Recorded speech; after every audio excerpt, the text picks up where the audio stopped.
이 아침에 하나님께서 우리에게 주시는 말씀은 신약성경 로마서 1장 16절에서 17절 말씀입니다. 내가 복음을 부끄러워하지 아니하노니 이 복음은 모든 믿는 자에게 구원을 주시는 하나님의 능력이 됨이라. 먼저는 유대인에게요 그리고 헬라인에게로다. 복음에는 하나님의 의가 나타나서 믿음으로 믿음에 이르게 하나니 기록된 바 오직 의인은 믿음으로 말미암아 살리라 함과 같으니라. 아멘. 많은 사람들이 개혁을 이야기합니다. 최근에 검찰개혁이란 구 아래 수십만 명이 모여서 검찰개혁을 외치고 있습니다. 이처럼 세상은 검찰도 바뀌고 정치권도 바뀌고 교회도 바뀌어야 한다고 소리치고 있습니다. 새롭게 바뀌어야 한다는 말입니다. 정치도 교육도 교회도 경제 구조도 이대로는 안 된다고 말합니다. 잘못된 관행이나 법을 바꾸기 위해서 촛불을 들기도 하고 심지어는 목숨까지도 바치기도 합니다. 그들은 한결같이 잘못된 관행을 고쳐나가고 공정한 사회를 이루어보자고 소리치고 있습니다. 개혁은 기독교 안에서도 있었습니다. 마틴 루터라는 신부에 의해서 1517년 독일에서 시작되었습니다. 마틴 루터의 종교개혁입니다. 이 종교개혁이 있었기에 오늘 개신교회가 존재하는 겁니다. 개혁이라고 하는 것은 잘못된 것을 개선해 나가는 과정을 말합니다. 혁명은 뒤집어 엎는 것이라고 한다면 개혁은 고치는 것을 의미합니다. 개혁신앙이라고 하는 것은 초대교회 신앙으로 돌아가는 것을 말합니다. 그래서 우리 개신교를 개혁교회, 개혁신앙이라고 말합니다. 초대교회로 돌아가자, 그 신앙을 회복하자라고 하는 얘기입니다. 교회가 세속화되고 교회로서의 본분을 다하지 못할 때 교회는 부패하고 세상은 혼탁해지고 사회는 점점 어두워져 가고 있는 겁니다. 당시 마틴 루터는 천주교회의 잘못된 종교적인 관행을 95개 항목으로 적어서 독일의 비텐베르그 성당분에다가 95개 반박문을 붙였습니다. 마틴 루터는 가톨릭 교회의 잘못된 모습을 바라보면서 회개하고 교회의 본질로 돌아가기를 원했습니다. 마틴 루터는 당시 천주교 신부였습니다. 천주교 신부로서 아무리 죄를 고해하고 사죄받고 해도 마음에는 평안이 없었습니다. 끝없이 솟아나는 죄의식을 피할 수가 없었습니다. 중세 때 수도사들은 이러한 죄의식을 씻기 위해서 고행을 했습니다. 어떤 이들은 예수님께서 십자가에 달려 돌아가심을 생각하면서 평생 나무 위에서 산 사람도 있다고 합니다. 또 어떤 수도사는 예수님께서 십자가에 못 박혀 돌아가셨는데 어떻게 집에서 편안하게 먹고 잠을 잘 수가 있는가 해가지고 평생 나무 위에서 잠을 잤다고 합니다. 밥도 나무 위에서 먹고 잠도 나무 위에서 평생 동안 살았던 사람들이 기록에 남아 있습니다. 또 예수님 돌아가신 절기가 되면은 성당 앞에 높은 돌로 된 계단이 있는데 그 계단을 바지를 걷어붙이고 무릎으로 걸어 올라가다가 그 돌로 된 계단에 짓이겨서 무릎이 뭉개지고 피부가 터지고 피를 흘리면서 그 계단을 오르내렸습니다. 그것이 죄 씻는 방법이라고 생각을 했습니다. 루터도 물론 그런 고행을 했지만 여전히 마음속에서는 내가 이런 고행을 통해서 죄를 씻을 수가 없다 하는 그런 생각이 자꾸 드는 겁니다. 그래서 맨 무릎으로 계단을 오를 때마다 세미한 음성이 들려오기 시작합니다.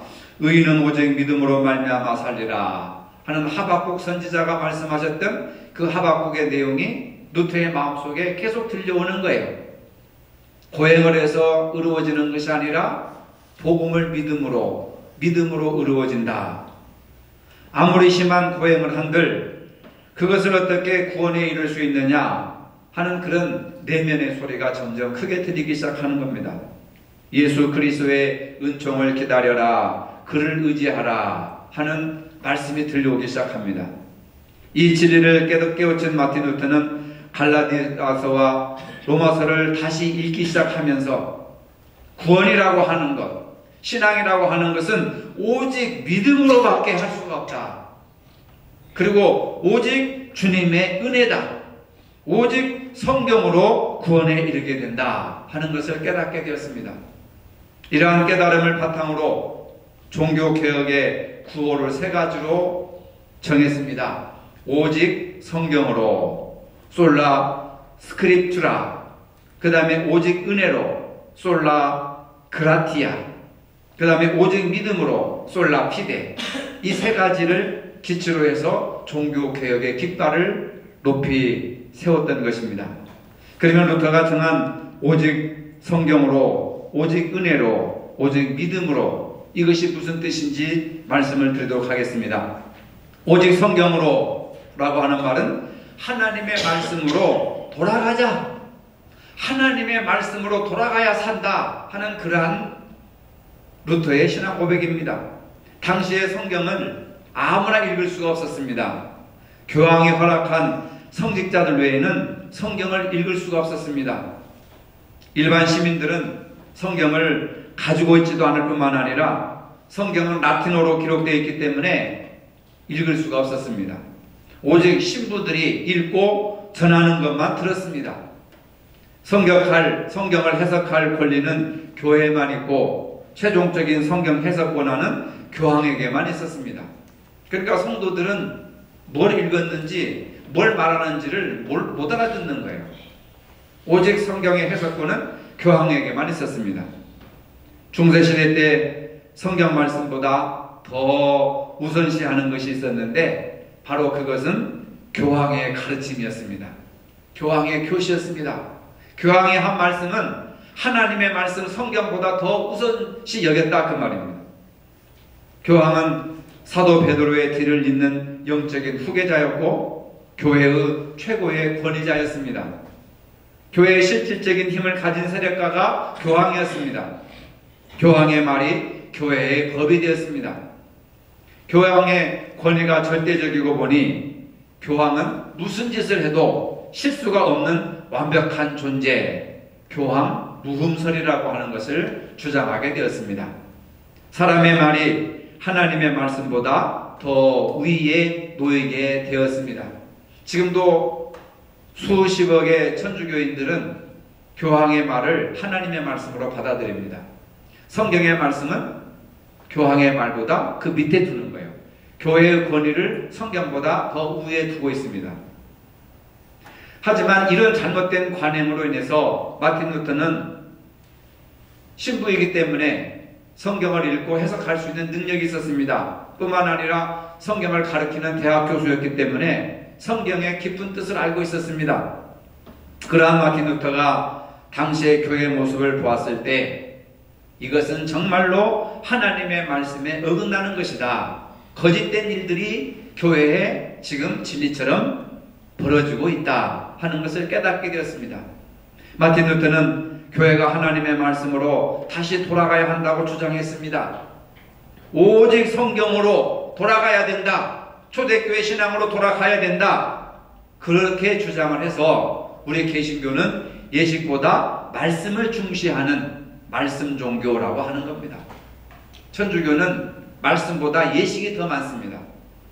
찬양하는 시간도 길고 매주일마다 미사를 드리면서 성찬식을 합니다.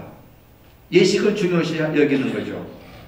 그러나 우리는 루터의 영향을 받아가지고 그런 의식적이고 형식적인 예식보다 하나님의 말씀이 더 소중하다. 그래서 우리는 설교 시간이 길잖아요.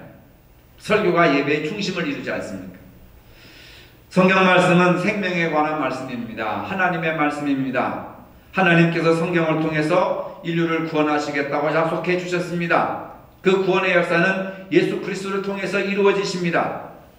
기독교인에게 있어서 삶의 기준은 하나님의 말씀입니다.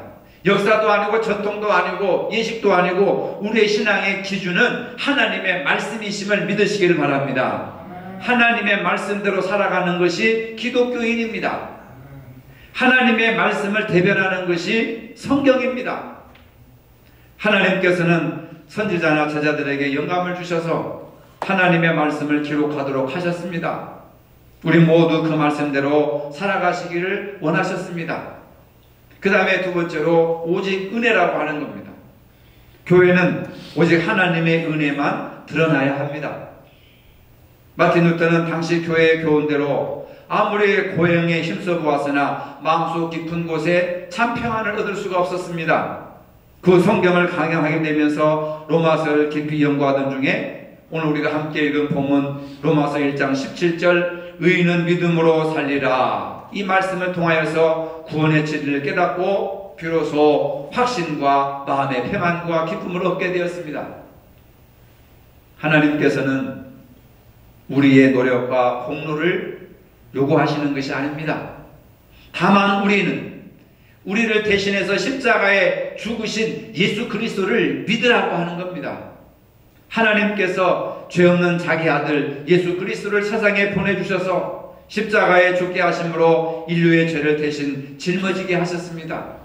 누구든지 예수 그리스도를 주로 믿으면 그리고 영접하면 죄를 사하여 주시고 죄에서 구원하여 영원한 생명을 주시는 것입니다. 주 예수를 믿으라, 그리하면 너와 내 집이 구원을 얻으리라. 이렇게 믿음으로 의롭다함을 얻은 자들은 믿음으로 살아갑니다. 우리가 하나님을 믿는다고 하면서 하나님도 믿고 돈도 믿고 세상도 믿고 권력도 믿고 자신도 믿고 양다리를 걸쳐서 살아가면 안 된다는 거죠. 교회는 하나님만이 영광을 받으시는 곳이 되어야 합니다. 그렇지 않으면 교회 안에서 사람들의 공력이 높이 평가되어지고 힘 있는 사람들이 자랑되는 곳이 교회가 되기 쉽습니다. 그래서 루터는 아무리 교회 안에서 사람의 공로가 크고 업적이 자랑스럽다 할지라도 그것으로 구원받는 것이 아니라 오직 주님의 은혜만이 우리를 구원할 수 있다, 이렇게 주장한 거예요. 오직 하나님의 은혜로서만이 구원이 가능하다 하는 것을 깨닫게 되었습니다. 하나님께서 주시는 구원은 은혜로 거저 주어지는 겁니다. 그래서 은혜라고 하는 겁니다. 은혜는 선물입니다. 선물은 조건 없이 주는 거예요. 나의 자격과는 상관없이 하나님께서 주시는 선물이 은혜입니다. 그 선물을 주신 하나님만을 자랑하고 노래하고 영광을 돌려야 합니다. 에베소서 2장 8절로 9절에 보니까 너희가 그 은혜를 인하여 믿음으로 말미암아 구원을 얻었나니 이것이 너희에게서 난 것이 아니요 하나님의 선물이라. 행위에서 난 것이 아니니 이는 누구든지 자랑치 못하게 함이니라. 인간의 수고와 공로로 구원받는다면은 내가 이렇게 해서 내가 이렇게 해서 내가 이렇게 함으로 구원받았다, 자기 공로를 의지하고 자기 공로를 자랑하니까 누구든지 자랑치 못하게 하려고 세상 사람을 자랑하지 못하게 오직 예수님만 자랑하고 하나님만 자랑하기 위해서 은혜는 구원의 은혜의 선물로 우리를 구원해 주셨다, 이렇게 말씀하는 겁니다. 그래서 우리는 구원에 이를 수 없는 철저한 죄인입니다. 사람이 죄로부터 구원을 받는 것은 오직 하나님께서 주시는 은혜를 통해서입니다. 이 하나님의 은혜를 깨닫는 자들은 자신의 공로나 행위를 자랑하지 않습니다. 오로지 하나님의 은혜만 드러내며 하나님만 높이고 자랑합니다. 하나님의 은혜를 가장 충만하게 받은 사람이 바로 저와 여러분들이요, 늘 하나님의 은혜에 대한 감사와 자랑이 풍성한 우리 교회가 되어야 될 줄로 믿습니다. 세 번째로, 교회는 오직 믿음으로만 구원을 받을 수 있다 하는 것을 드러내야 합니다. 마틴 루터의 종교개혁에 있어서 핵심이 되는 성경은 오늘 본문 17절 말씀, 복음에는 하나님의 의가 나타나서 믿음으로 믿음에 이르게 하나니 기록된 바 오직 의인은 믿음으로 말미암아 살리라 함과 같으니라. 예수 그리스도의 십자가의 보혈을 믿고 의로워진 사람은 이제 그 예수님을 믿음으로 산다는 거예요. 믿음으로, 예수님을 믿음으로 산다는 겁니다. 그래야 우리가 의로움을 유지할 수가 있는 거죠. 우리는 예수님을 자신의 구세주로 믿고 고백할 때 그 믿음으로 죄사함을 받게 됩니다. 하나님께서 우리를 의롭다고 여겨주십니다. 우리가 예수 믿는다고 해서 완전히 의로워지는 것은 아닙니다. 여전히 예수 믿어도 허물이 많고 죄가 있음에도 불구하고 우리를 의롭다고 인정해 주시는데 이것을 용서받은 의인이라 이렇게 말합니다. 용서받은 의인. 오직 믿음으로 구원에 이르게 됩니다. 오직 믿음으로.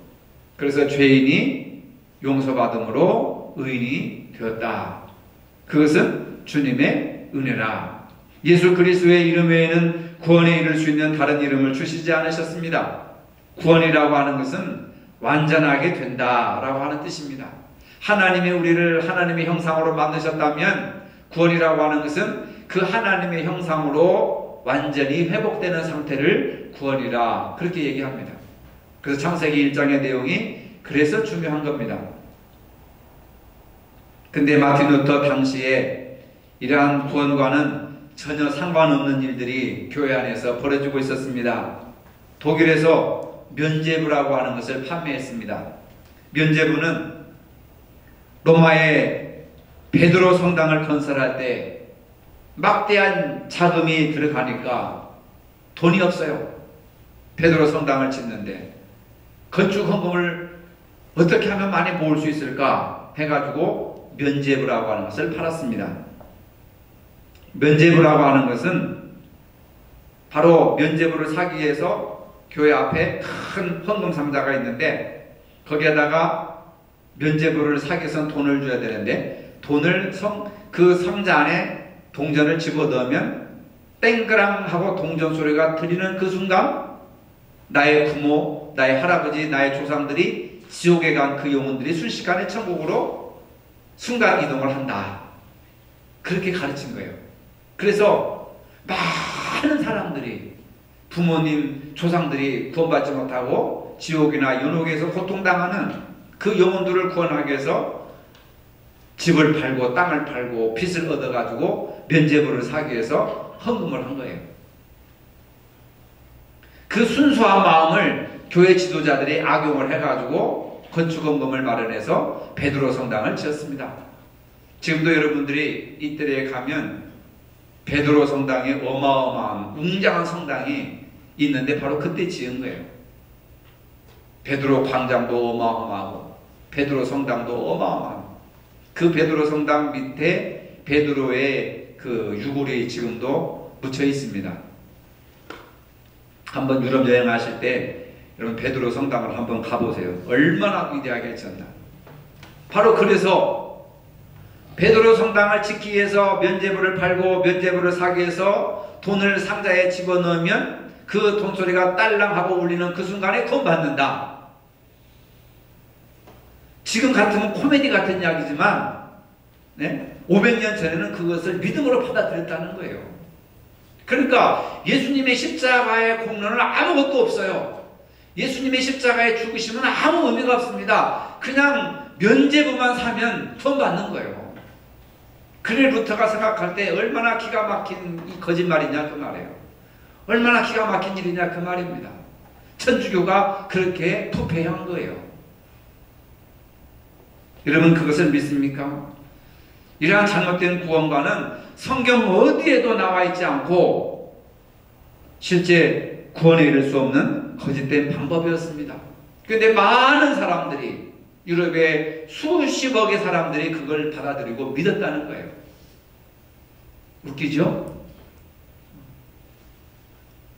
죄에 대한 회개도 없고 예수 그리스도의 십자가의 공로도 없이 면죄부만 구입하면 구원받을 수 있다고 하고 믿었습니다.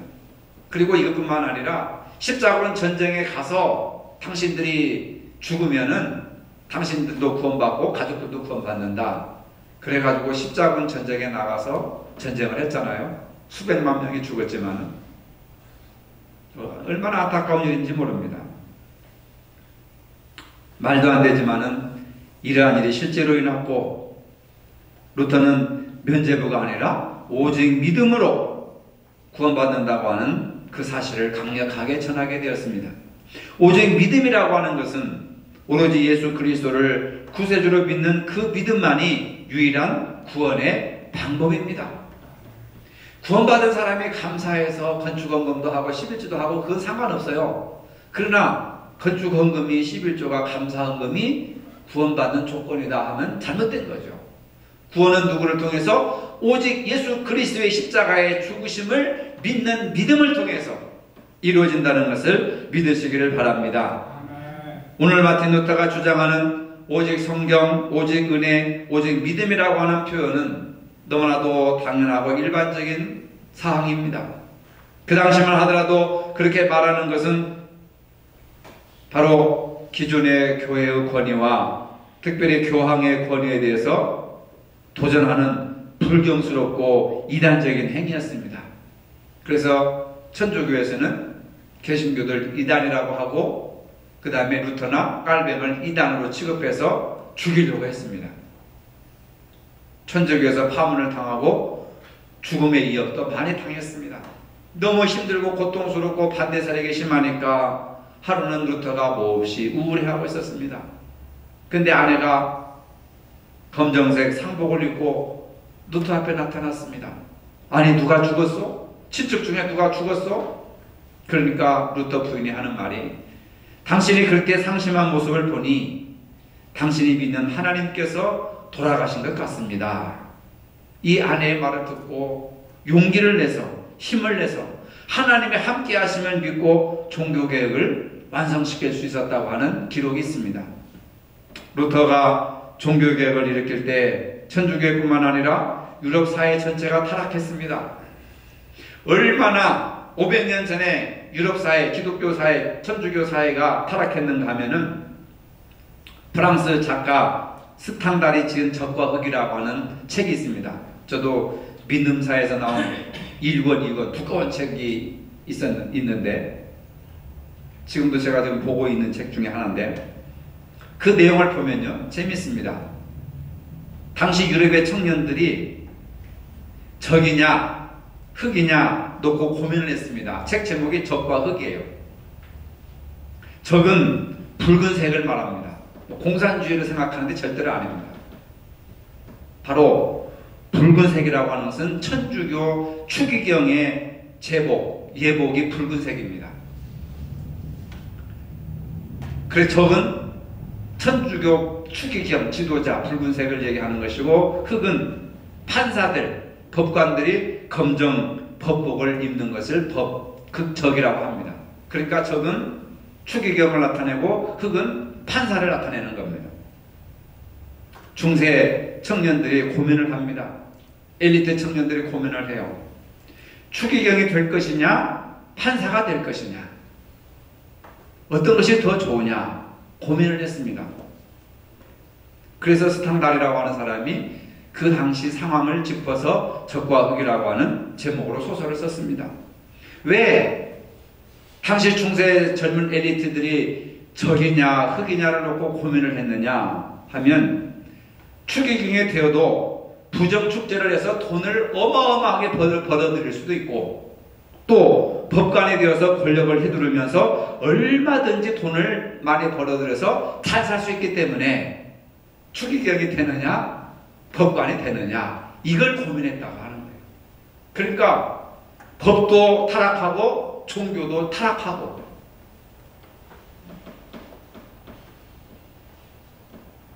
바로 당시의 젊은이들이 이런 상태에 이르렀다. 이처럼 중세시대가 타락하고 캄캄한 어둠의 시대였다라고 하는 거예요.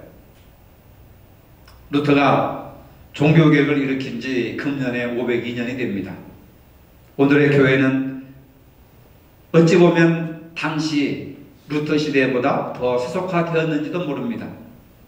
교회 지도자들은 세상적인 성공 원리를 따라가고 있습니다.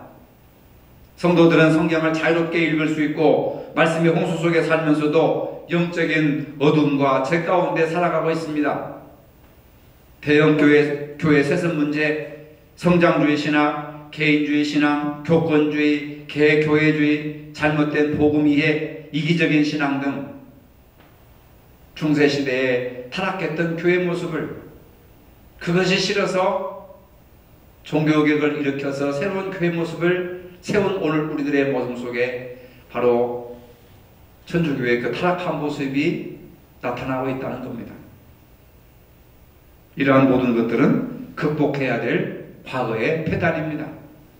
세상은 검은 법복을 향해 검찰 개혁하라고 촛불을 들고 있습니다. 미세하지만 지금 붉은 가운을 입은 추기경, 즉 교회를 향해서 개혁하라고 소리치고 있습니다. 중세의 젊은이들은 추기경에 되어도 돈을 벌고 법관에 되어도 돈을 벌지만 오늘 21세기의 젊은 지성들은 법관들을 향해 개혁하라, 교회를 향해 개혁하라고 요구하고 있습니다. 이제 우리 스스로를 돌아보고 개혁해야 합니다. 말씀으로 거듭나고 은혜로 감사하면서 믿음으로 구원의 도래를 전하는 그리스도의 군사가 되어야 합니다. 성경에서 말하는 개혁은 교회든 사회든 하나님의 관점에서 바라보라고 하는 말씀입니다. 하나님의 관점에서 세상을 보고, 하나님의 관점에서 교회를 보고, 하나님의 관점에서 이웃을 바라봐라. 그것이 개혁신앙이다라고 하는 거예요. 나의 욕심에 의해서, 나의 어떤 이기심에 의해서 판단하고 결정할 것이 아니라 하나님의 관점에서 바라보면 모든 것이 새로워져야 된다는 겁니다. 하나님 중심으로 하는 것이 바로 개혁의 출발점입니다. 이것이 거룩한 개혁입니다. 우리도 개혁자들의 신앙을 통하여서 그처럼 바르게 깨닫고 바르게 믿어야 합니다. 종교 개혁자들의 신앙 원리를 프로테스탄트라고 합니다. 프로테스탄트. 우리 개신교를 프로테스탄트라고 해요. 프로테스탄트라고 하는 말은 뭐냐? 저항자, 반항자 이런 뜻입니다. 천주교인들이 만들어낸 얘기예요. 저 개신교들은 저항하고 반항하는 자들이야. 프로테스탄트야. 우리 개신교를 프로테스탄트라고 하는 거예요. 무엇을 저항하고 무엇을 반항해야 되느냐? 불신앙을 저항하고 진리가 아는 것을 반항하고 불의한 사역을 저항하고 사탄의 세력에 우리가 저항해야 합니다. 근데 불의와 비진리, 사탄의 세력이 복음 안에 들어왔고 우리 신앙 안에 들어왔고 진리인 것처럼 행세하고 있습니다. 행동하는 믿음을 가져야 할 때가 되었습니다. 삶에 문제가 있다면 언제나 그 원인은 신앙의 태도에 있습니다. 제도를 바꾸고 조직을 바꾸고 교회를 바꾸고 중요한 내용입니다. 그러나 그것에 앞서 우리 자신을 먼저 바꿔야 합니다. 내가 변화되어야 됩니다. 날마다 새로워져야 합니다. 내가 새로워지면 법도 제도도 바꿀 수가 있습니다. 교회도 바꿀 수가 있습니다. 어느 때보다도 지금 우리는 오직 믿음, 오직 성경, 오직 은혜를 회복해야 될 줄로 믿으시기를 바랍니다. 마틴 루터처럼 결단해야 됩니다. 거룩한 열정에 타오르는 사람이 되어서 하나님의 마음에 맞는 교회를 이루어 나가시기를 바랍니다. 종교 개혁자들의 신앙을 가지시기를 바랍니다. 우리 교회만이라도, 아니 오늘 나부터 바른 모습으로 개혁해 나가서 하나님의 영광을 드러내는 교회가 되어야 합니다. 이것이 거룩한 개혁의 출발점인 줄로 믿으시기를 바랍니다. 거룩하신 아버지, 마틴 루터는 종교의 부패를 바라보면서 오직 성경, 오직 은혜, 오직 믿음으로 종교개혁을 이루어냈습니다. 오늘 우리도 내 안에서, 내 주변에서 진리가 아니고 말씀이 아니고 믿음이 아니면 과감하게 버릴 수 있는 용기와 결단을 허락하여 주시옵소서. 오직 믿음으로 살아서 하나님의 영광을 드러내게 하여 주시옵소서. 예수님의 이름으로 기도합니다. 아멘. 이제는 우리 주 예수 그리스도의 은혜와 하나님 아버지의 무한하신 사랑과 성령의 교통하심이 오직 성경으로, 오직 은혜로, 오직 믿음으로 살기를 원하는 모든 성도들 머리 위에 이제로부터 영원토록 함께 하시기를 축원하옵나이다. 아멘.